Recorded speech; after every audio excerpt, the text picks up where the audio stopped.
ايه. بسم الله الرحمن الرحيم. الحمد لله رب العالمين، الصلاة والسلام على رسول الله صلى الله عليه وسلم. خواص خيني، السلام عليكم ورحمة الله وبركاته. وكم جبت النجاة فيالا قالت هما جنة حواسنا خيني هندلو بك جبت لدي الرسقة ديبيني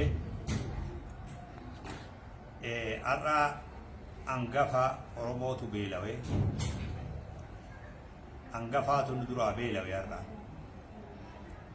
بيلا جنان بيلا أجائبا تا در وان در هاسوينون غرغري بيلا كسي بورانا ندرا بيلا نما هند درا دايني أجرا غباسني تتافي غونا جنة ورنيتا تور الرايلوت إمالا إيوتنا إمال لخنا في وان تكو تكو إران نغفجيز أرى ويا جبالا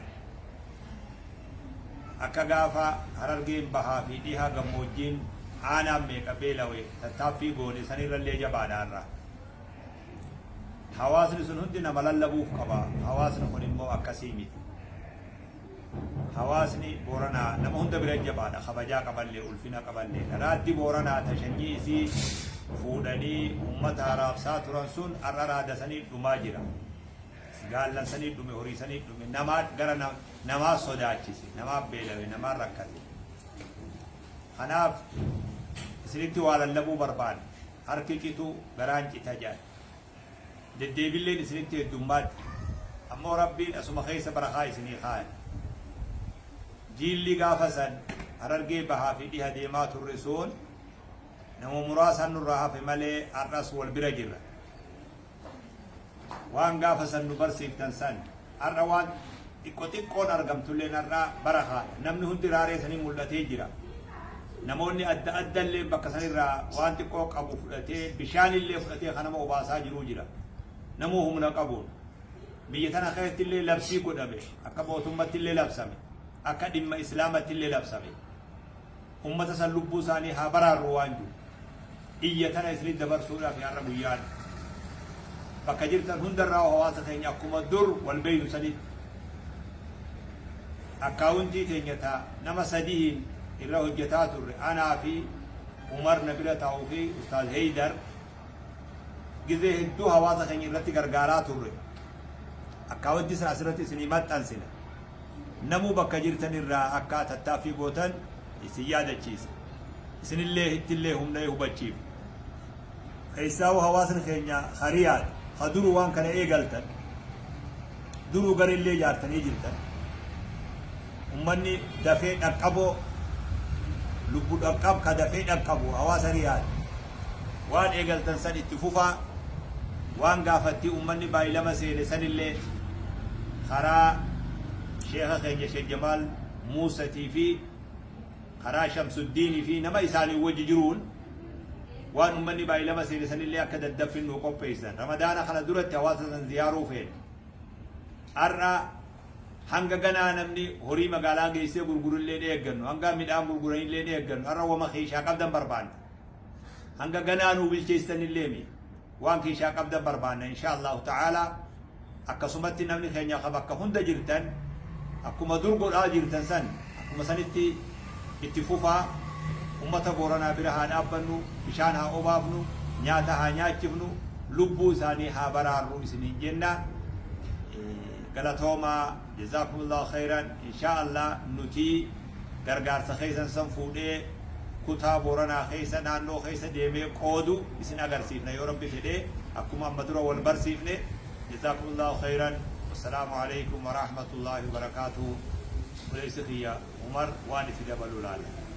رسول الله صلى الله عليه وسلم جرى نجا أكما شيء نفعنا سنت هما جرو دبين هنگفا نيجا تكون بيجبدو دا سن الله وهي نورسيفتن رب الله وهي نورسيفتن غافا يسين كبنجا كيسان بابتني حررجي بها في بتا كيسا يا آتو بيسن أكوان نتتفتي روبا حتى كبني دي منونيتي وقالتي بكتك ديني waan isin nukkonni tinsan hawaasaan geenyee biraa garagalle Rabbii subhaanahu wa ta'ala rahmatasaa buusaa fi ture arrallee أكما نبي صلى الله عليه وسلم ارحموا من في الأرض يرحمكم من في السماء جيه رحمة خيسا فوني حواسا سنبرا يوديني حواسا سنروبت هاجم الرأيو إساني روبي بورو جتافي لهورين ساني إساني نيات borumti horiin isaanii citaa fi leessan hoggaa nyaate aannan coneen harma horii keessa jiru harkama conee sanillee conatee namni dhugee jiraachuu danda'u. Har'a aga horiin isaanii dhumu osoo eenyuuti lubbuun hawaasaa bahaa jirti. Osoo nuti gartee waa harkaa qabnu kanam tokko bulchuu dandeenyu jechuudha. Namni keenya ka biyya adda addaarra faca'ee jiruu fi ka biyya tana keessa jiruuhu yoo boru ganama nama lama nyaachisa sadii nyaachisa jedhee ka waan qaburraa walit darbee hawaasa booranaa san guututti haga rahmanni rabbii lafa gahee fi horiin isaanii waa nyaatee fi akka dur osoo bishaan namatti hin kennine aannan nama kennu eegalan ta'anitti rahmanni nuti goonu kun bakka sanii inni gaha jenneeti abdannatu. Kanaaf yaabina sheeyni keenya isin yaame ifi hawaasni biyya guutuu yaamaa jiru kan dhimmi islaamaa yaamaa jiru nutilleen akkuma dur gartee waan isin nutti ergitan nu kannitan dhaabbannee hawaasa saniin gahaa turre har'allee hawaasa saniin ni geenya. Rabbiin subhaanahu wa ta'aalaa fayyaa fi nagaya nutti haa ta'u daddafaa nu dhaqqabaa hawaasa saniin haa dhaqqabnu xiqqoon isin kannattan gartee hawaasa san bira guddoodha daddafaa nu dhaqqabaa isiniin jenna insha Allah.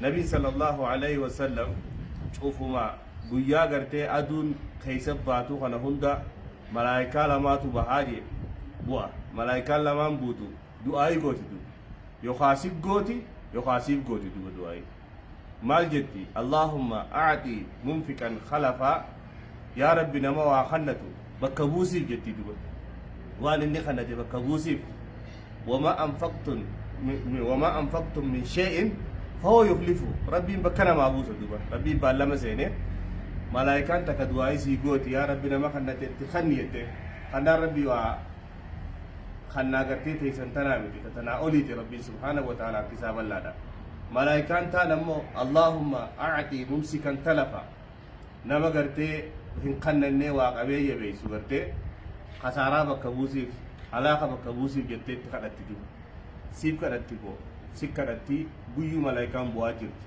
Kanaafuu waan qabnurraa dafnee haadha qabnu keessaaf warri sheeynitti dhaame xuxxisaa sheeyinirraa quba qabu warri riyaadu hatattamaan akkasumatti afooshaaleen biyya adda addaa masgiidonni biyya adda addaa abbootiin qabeenyaa kan biyya adda addaa akkuma bartan san daddafoo keessan saniin daddafaadhaa hawaasa kana dhaqqabaan isiniin jira. Assalaamu alaikum warahmatullahi wabarakatuh.